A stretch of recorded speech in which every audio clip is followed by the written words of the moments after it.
और आपके पास यहाँ पर जो डिस्क है तो आप देखिएगा तो शुरू में तो वी डिस्क भी 0 है और ओमेगा भी 0 है और आपके पास तो वी ऑफ द प्लैंक भी 0 है।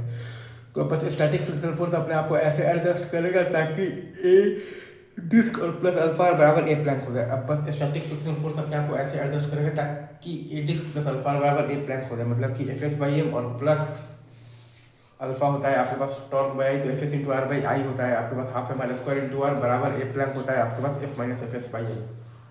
ये चीज़ आपको आइए समझ में आ गया होगा, ठीक है सर। तो यहाँ से आपके पास एफ एस का वैल्यू आ जाता है एफ बाई 4, तो ए प्लैंक आ जाता है आपके पास 3 F by 4 M. Static frictional force अपने आप को ऐसे एडजस्ट करेगा ताकि एफ एस बाई एम, मतलब मैं यहाँ पर ये कह रहा हूँ कि स्टैटिक फ्रिक्शनल फोर्स अपने आप को ऐसे एडजस्ट करेगा ताकि ए डिस्क और प्लस अल्फा बराबर ए प्लैंक हो जाए। स्टैटिक फ्रिक्शनल फोर्स अपने आप को ऐसे एडजस्ट करेगा ताकि ए डिस्क और प्लस अल्फा आर बराबर हो जाए आपके पास ए प्लैंक, ठीक है सर, इज इट ट्रू।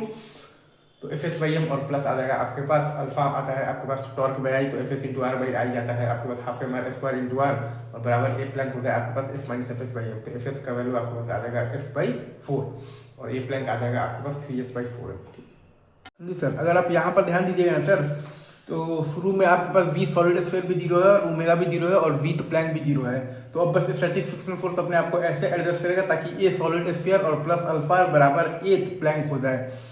अब बस स्टैटिक फ्रिक्शनल फोर्स अपने आप को ऐसे एडजस्ट करेगा ताकि ए सॉलिड स्फीयर और प्लस अल्फा बराबर ए प्लैंक हो जाए, right sir, is it true. मतलब कि आपके पास आ जाएगा एफ एस बाई एम और प्लस आ जाएगा आपके पास अल्फा होता है आपके पास तो टॉर्क बाई आई, मतलब कि F S into R by I होता है आपके पास तो 2/5 M R square into R और बराबर ए प्लैंक, मतलब आपके पास आ जाएगा मतलब कि एफ माइनस एफ एस और by M.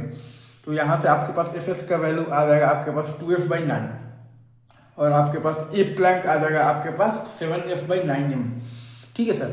A solid sphere है मतलब कि आपके पास एफ एस बाई एम और प्लस अल्फा आर है आपके पास 5f into R square by है आपके पास तो 2m आर मतलब कि स्क्वायर और बराबर आपके पास बेसिकली ए प्लैंक है F minus F S by M. तो एफ एस का वैल्यू आ जाएगा आपके पास 2f बाई 9, ए प्लैंक आ जाएगा आपके पास 7f बाई 9m। तो इस तरह के क्वेश्चन भी आपको आने चाहिए, बहुत आसान है, ठीक है। आगे बढ़ते हैं।